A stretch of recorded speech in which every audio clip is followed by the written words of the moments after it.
Donc dans cette vidéo, c'est l'occasion en fait de t'envoyer du lourd.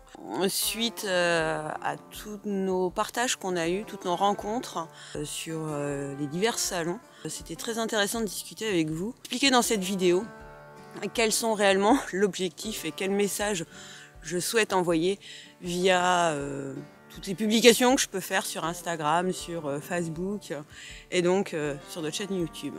Allez, c'est parti.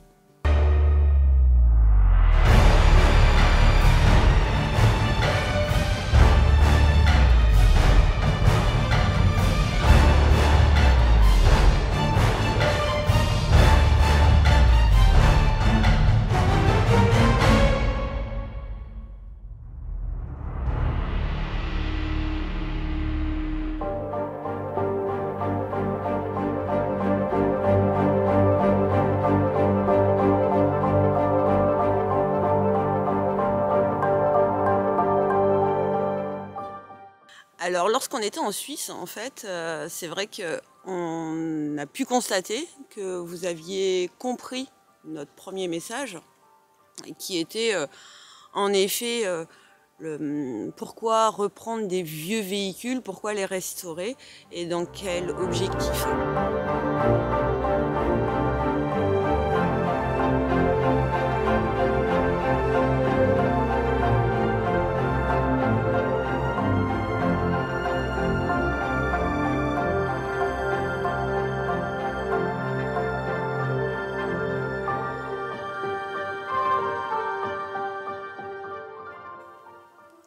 Donc on est très content que le message est bien passé. Et on a été surpris aussi du fait aussi qu'on a un cousin à Nico qui est en Suisse et que lui aussi prône un mode écologique. En effet, tu as raison. Et lui, il est plus sur une partie à vélo et avec la consommation en moyen de déplacement par le train. Mais en effet, notre idée se rapproche à lui dans ce système en fait de récupération. Alors je t'arrête tout de suite. Oui, toi qui te dis tout de suite, c'est bien joli de prôner le côté écologique, le côté empreinte carbone, avec ton gros camion. Oui, à toi je parle. Eh bien sache que notre camion, même si certes c'est un vieux camion, en attendant, notre empreinte carbone est moins élevée qu'une famille normale. C'est-à-dire que chaque jour, tu prends ta voiture, tu vas travailler. Donc oui, notre camion, certes, est un vieux camion. Certes, c'est un camion qui consomme 25 litres au 100. Mais comme dans un voyage, vous vous déplacez généralement très lentement. Du coup, notre empreinte carbone est moins importante. Et pour aller plus loin sur ce camion, nous allons l'équiper à l'hydrogène. Alors, pourquoi on est là-dedans ? Moi, clairement, j'ai été élevée comme ça et je pense qu'on a été beaucoup de gens avec ce modèle de vie où, par exemple, moi, mes parents, eh bien, c'était des personnes, clairement, qui rachetaient pas particulièrement pour les enfants des produits. Hein. Et donc, on utilisait principalement les vêtements, les jouets, les vélos de l'aîné. J'ai fait de même avec mes enfants. Et après, je sais pas si vous le faites aussi, mais je pense qu'on est nombreux à partir dans ce principe-là.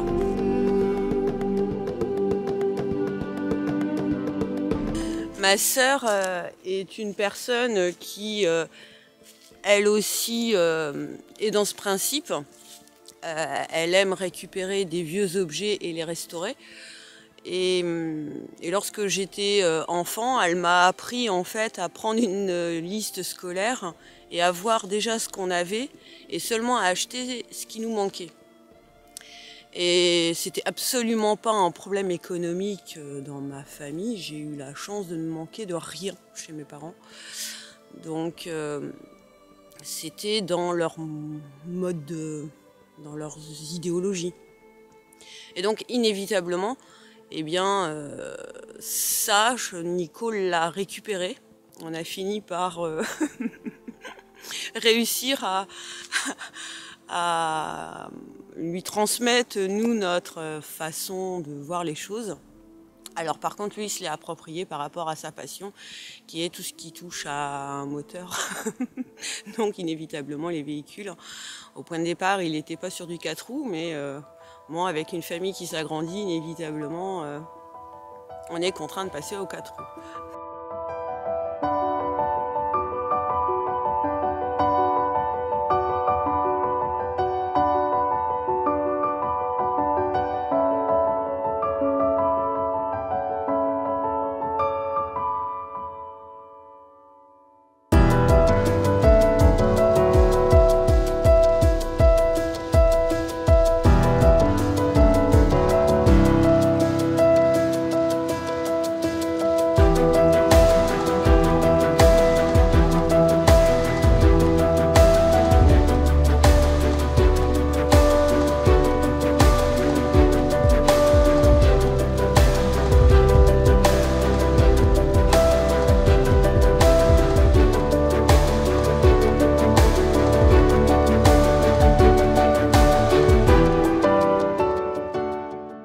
Alors concrètement, nous, dans notre véhicule, comment on adapte cela?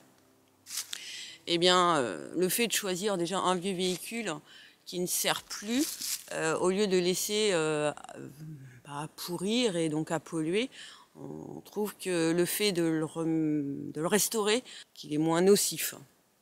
Voilà. On fait du recyclage. On fait du recyclage, c'est ça. Voilà. Et après, dans l'aménagement, on essaye de récupérer au maximum des produits qui sont pas forcément vendables, comme nos plaques de placo, qui sont récupérées en fait chez un menuisier à côté de chez nous, qui ont des petits défauts. C'est pas des plaques de placo, c'est des plaques de contreplaqué. Contreplaqué, pardon, excusez-moi. C'est vrai, contreplaqué. Tu as raison, merci. On a fait de même avec le lambris du plafond. Ouais. Et puis, par exemple, nos portes de placard, qui sont en réalité un vieux meuble qu'on avait à la maison et qui ne tenait plus debout. Et donc, on a récupéré en fait les parties qui étaient encore en bon état pour aménager le camion.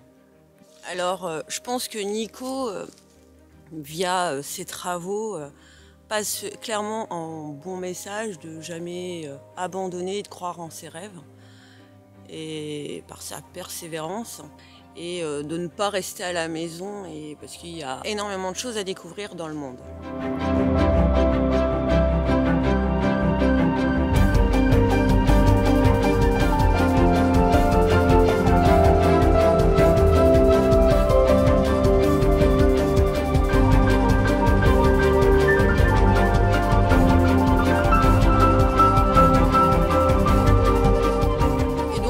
L'objet, c'est pas nous mettre vraiment en valeur et de présenter notre camion en disant oui, c'est le plus beau, c'est le plus fort, c'est le meilleur. Voilà, c'est pas l'objectif. C'est simplement de prouver en fait aux gens que quand on a des rêves, il faut se donner les moyens pour réussir à les réaliser. Alors sur Insta, on a pu me découvrir dans des posts plus ou moins hauts. L'objectif de ces posts, c'est réellement en fait de passer un message qui est la liberté de pouvoir vivre comme on le souhaite, et peu importe des différences de chacun, et d'apporter en fait une tolérance. Je pense que c'est surtout ça mon message, une tolérance vis-à-vis de la différence de chacun, mais qui peut être via la maladie, via l'handicap, et que de ne rien s'interdire en fait dans les explorations, et que d'aller jusqu'au bout de nos rêves.